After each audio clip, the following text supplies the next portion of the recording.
us. Then the process of hudoor means that we have to make our way towards them. So they become like a mountain, that these are like awtad, that they don't move, their belief is not going to change based on anyone, they're like a mountain.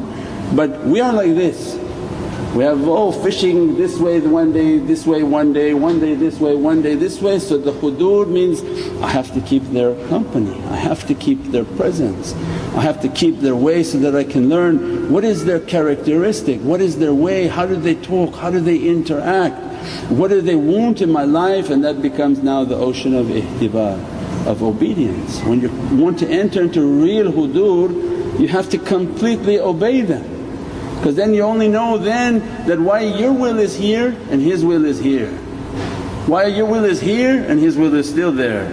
So that our life is that I lose my will, I keep losing what I want to choose and the directions I want to do, and that you have no more choice. It means the choices are coming from my will, the decisions I'm making coming from my will, those are all corrupting the hudoor. And that's what we said before, the shaykh runs you around. He doesn't run you around on secrets like, oh go get me the secret of Surat Yasin and bring it back. He says, go give me 2 pizzas and make sure there's no mushroom on them. It's like, what? You gotta go get pizzas? Where we go? Michigan. The guy would come back, he was so angry, Mawlana was giving a sohbat and he tells Dad, what, I don't want to say his name, give me 2 pizzas for the kids and make sure one has mushroom, one just cheese. And he would be so upset, and he'd go out there and be upset and bring back the wrong pizza, because he was from anger he was doing. And the shaykh wants to test, I'm not going to ask from the secrets of the Holy Qur'an, bring them for me, or to do some big sort of majestic Islamic reality. You can't handle 2 pizzas. You can't do that without getting angry and make it as if the king of the heavens has asked for pizza, I'll bring the best pizza, I'll bring 10 pizzas of what you wanted, to show this is muhabbat, this is love. Thinking that I don't need to be there, if the shaykh is sending me, he's dressing me with a different secret at that time. Means everything was the hudoor, everything. Trying to keep their company and begin the first stages of keeping their company, you're like a wet log. Everything is very exciting for you, everything's just amazing for you, because you're not feeling their heat yet, because you're wet. And you're coming in, oh this is so fantastic, so fantastic. Well, as soon as that log becomes dry, it feels now a fire. Every time it sits, oh I'm feeling heated up. Whatever he's saying is beginning to annoy me, is beginning to agitate me. I can actually now begin to feel the fierceness of his fire. Right? Yeah, because you begin to feel the energy, you begin to become aggravated real quick.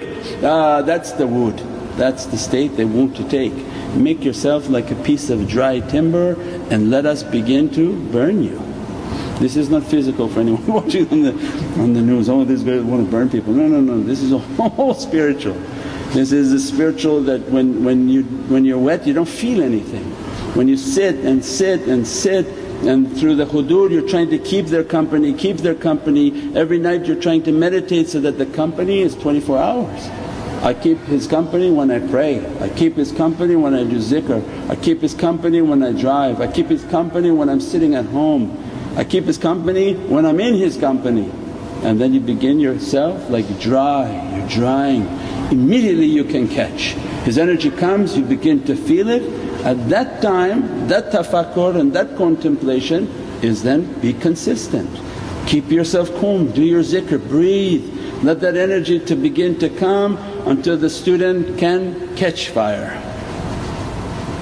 At the point of catching fire they feel themselves igniting, that all their body is heating up, specifically their hand and their neck, because their spine is like an electrical wire, that their spine is on fire from the energies that are coming onto them. Immediately their neck will be lit and their hands will be heated. And that's why at that time they can even do healing, because there's a tremendous amount of energy coming from their hands. This is through the hudoor. By keeping the hudoor and be nothing, be nothing, be nothing, keep his presence, because you have to feel a state of burning. You have to begin to test yourself that don't complain through your tongue, and definitely never complain through your heart. If you can't control your tongue, imagine then what complaining coming through the heart. Means they're keeping the company and I'm not going to comment, and he sat on the table and I didn't sit on the table, he had tea in a glass and I had tea in styrofoam. Everything is meant to agitate and aggravate. I told you many times in our lives we would travel, Mawlana would say, sit here with me, he would sit here with me, he'd say, get off and go down, I have to bring somebody else in front of 500 people. Because the people say, oh look, you got to sit with the shaykh, you're lucky. Then 5 minutes later, sit on the floor. And you had to take your plate and go to the floor. Or you would have to wait in line because you thought you were going to get fed on the table. He said, get out, go get in line. So, really now? You go back in the line, there's 500 people, they ate everything. Testing to crush you, crush you, crush you until your mind is spinning. These shaykhs, what are they doing? He said, go here, go there, you're going to run a market, you're going to run a gas station, you're going to run motels. Every minute the coordinates, because my Lord in every moment is in a new tajalli. So it means every tajalli was coming was always different. Constantly to grind, to grind, to grind, to grind, so that you don't use your aql with him, that you don't use your faculty of mind to think, oh maybe he doesn't know what he's talking about, maybe I know better. They want it to be complete taslim until you feel yourself like you're burning. As soon as that burning, the student catches. When the student catches means now their heart is being lit, that is the qalb. Because the qalb and the lataif of the heart, these are the stations of the star. The first star is the sun, the red are the big red.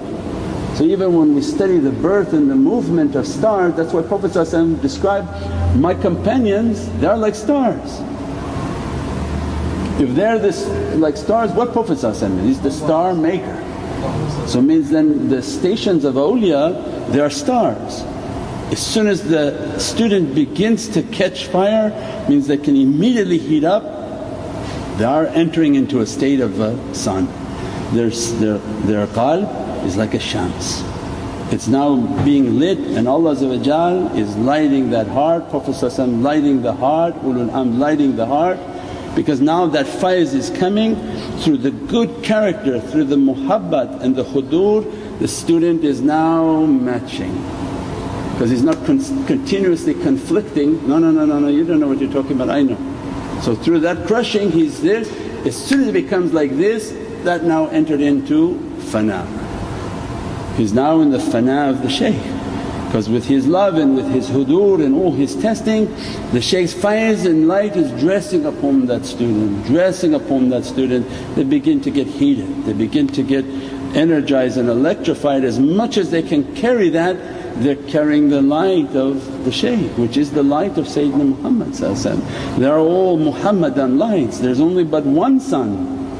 Making all these suns means there's only one light of Prophet. That light that make awliyaullah is the Muhammadan reality. So they keep their muhabbat, they keep the way of love, they're constantly in that tafakkur and hudoor, that not only I'm in your presence Sayyidi, that I want to be with you always, that you are in front of me and I'm a dust in your